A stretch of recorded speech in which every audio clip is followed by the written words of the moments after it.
Mismong mga Chino'y nagulat nang biglang sibakin ni Pangulong Bongbong Marcos. Mismong admiral niya sa West Philippine Sea, China, nagulat. Base sa balitang kumakalat, pinatalsik na ni Pangulong Bongbong Marcos mismong si Vice Admiral Alberto Carlos ng AFP Western Command. Matapos lumabas ang balita, pumayag siya sa China ayungin deal. Nananakot pang Chinese Embassy ilalabas nitong ebidensya. Pero para kay PBBM, wala na din itong bisa, itong sinasabi ng China ayungin deal, dahil tuluyan na ni BBM sinibak. Mismong admiral kausap ng Chinese Embassy, pinatilsik na sa pwesto itong mga Chinang espiya. A follow-up question, there are also concerns about wiretapping allegedly being done by Chinese officials and even the Chinese Embassy. What is your directive on this issue, sir? Directive, we are looking into it because really the fact of the matter is there have been mentions of a tape that says, that confirms that there was this agreement, etc., all of that. And I keep hearing that there's a tape and I keep wanting to hear it, and as yet we don't have it. So it's very hard to come to any conclusion until we know that the thing actually exists. So it's very hard. And it is in the possession, if it does exist, it's in the possession of the Chinese Embassy and the Chinese government. So until they release it, it becomes harder and harder to believe and to accept that there was an agreement. Pero apela sa Kongreso ng PCG, tapusin na ang usapin sa China. Tapusin na nila ang hearing sa Gentleman's Agreement. Bago pa daw kasi mga Pilipino magkawatak-watak, itigil na nilang pag-iimbestiga. Duda ang Kongreso sa panawagang ito ng PCG, tumigil sila. Ano bang tinatago nyo talaga? Yes, Commandant, Philippine Coast Guard, Admiral Gavan. Yes, sir. This is an appeal to Congress as the representative of the people. The Coast Guard can only do so much, and we will largely depend on the support of the people. And we cannot move forward the best we can if we have a divided people. We appeal that this hearing be concluded as soon as possible time, as this has the potential to divide our people and this has the potential to confuse us on the ground. It is just an appeal, Your Honor. Parang umiiwas yung ating mga opisyales ng nakarang administrasyon dahil halos walang nagpunta sa kanila at lahat sa kanila ay may mga excuses, Mr. Chair. So nagtataka ako kung ano yung dapat na kanilang iwasan, sapagkat sila ang nakakaalam kung meron ba talaga, kung meron ba talaga na gentleman's agreement, pangalawa kung ano yung napapasaloob dito. So mas maganda, Mr. Chair, na talagang sila mismo ay magpunta upang linawin kung ano yung kanilang nalalaman, lalong-lalo na sa gentleman's agreement na to, at wag silang umiwas sa usapin na ito dahil isang malaking isang malaking usapin, lalong-lalo na patungkol sa ating soberanya at national territory. Maraming salamat, Mr. Chair. I certainly believe that if we want to be enlightened in this inquiry on this subject matter, those important personalities should be here. Because the present resource persons, I'm very sure, could not answer our question. Since what we call the quote-unquote gentleman's agreement, I believe, if ever there is one, it was a secret agreement between the past administration and the Chinese government. I mean, all the official here, I'm very sure, could not answer our questions. Sila po ang gumawa nitong agreement. Sabi ko nga, kung meron talaga, sila ang gumawa ng agreement. Those very close officials of the administration before, sila po ang nakakalam. Kahit na buong magdamag tayo magtanong rito, yung mga Coast Guard, whoever the resource persons are here, could not answer our questions kasi sikreto nga eh. It was a secret agreement between the past administration and the Chinese government.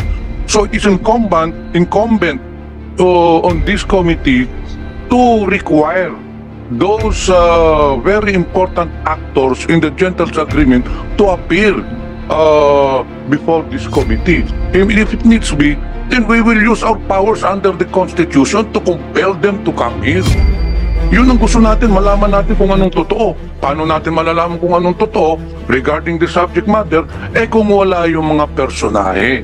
So, yun lang po. We have the power to compel them to appear before this committee, Mr. Chair.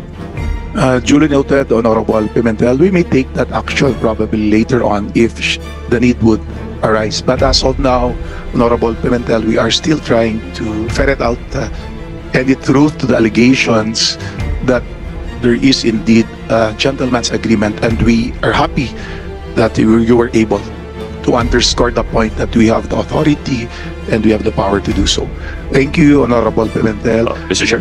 Mr. Chair. Yes, back to So- the Honorable Castro. So i-reiterate ko lang yung aking, I will put that in motion, Mr. Chair, that we should invite yung talagang nakipag-secret agreement. Most importantly, former President Duterte, no? Na siya yung nagsalita nito na nagsabi na meron nung reviews, kaya si President Duterte, yung dalawa naman, yung dalawang spokesperson, dahil conflicting yung kanilang hindi natin sila kailangan natin dito si President Duterte na humarap. At saka yung Chinese Embassy, representative ng Chinese Embassy na maalam, Mr. Chair, doon sa agreement. Alam niyo po, Mr. Chair, mahalaga ito, no?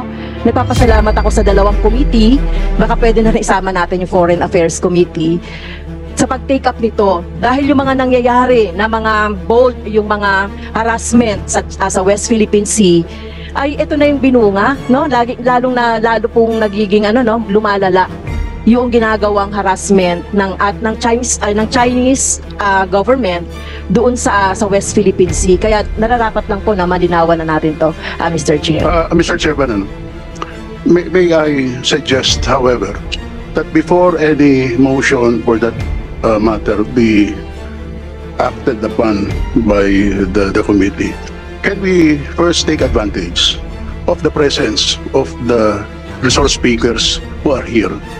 Number one, are we already in agreement that there is an agreement? Or can we ask them what kind of agreement can bind the government?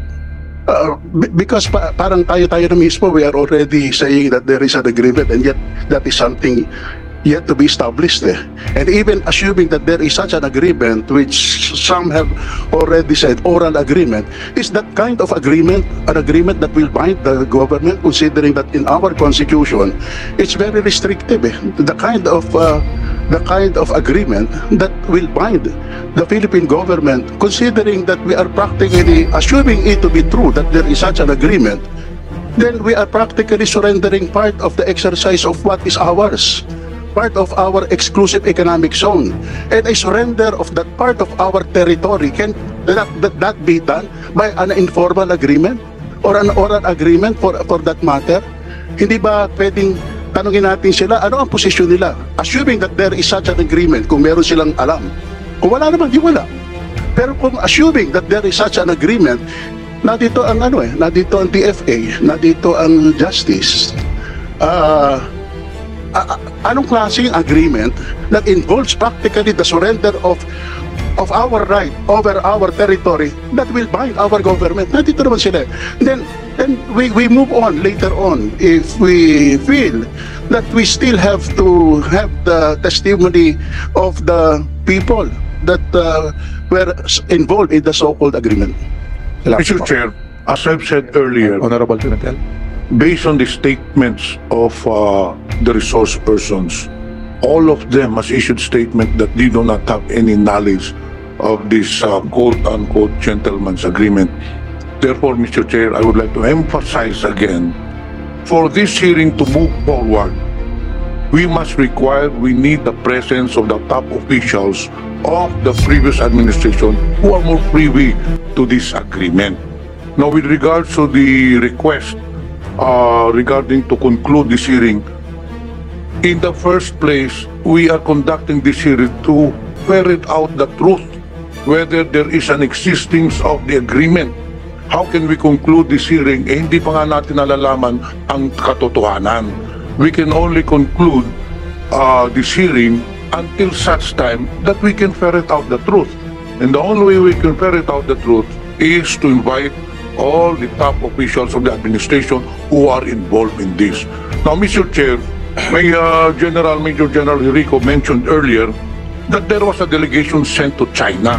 May I know, Mr. Chair, sino po ba yung mga pinadala sa China? So this could be possible invitees or resource persons to the next hearing. Sino ba yung mga pinadala sa China? You mentioned in your statement there was that General Año was not included in the delegation that was sent to China during the previous administration. Sino po ba yun? Yung binabanggit po ninyo? That's all, Mr. Chair. Salamat po, Honorable Panaligan. Just to underscore the point of the previous interpollators, marami kasi ang naguguluhan taong bayan, kaya po tayo ngayon nandito just to clarify things out. Kasi po yung strained relationship between our country and China ay lalong naging complicated because of the different stories na lumalabas at isa na itong secret agreement or gentleman's agreement. But from what we hear and what we learn sa discussion natin ngayon po, nagiging klaro na yung present dispensation talagang wala.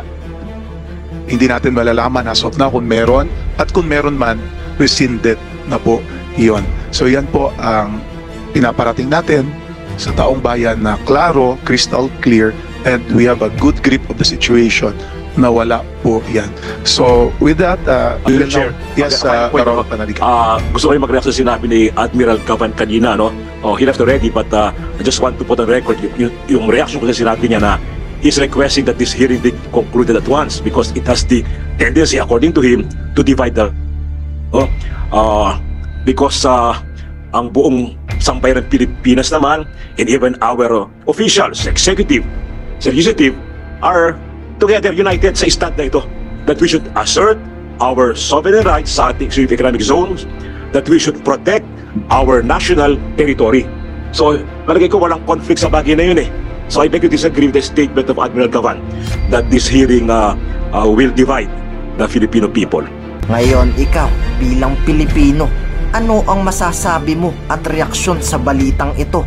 Mag-iwan ka ng komento sa ibaba at atin pong babasahin isa-isa.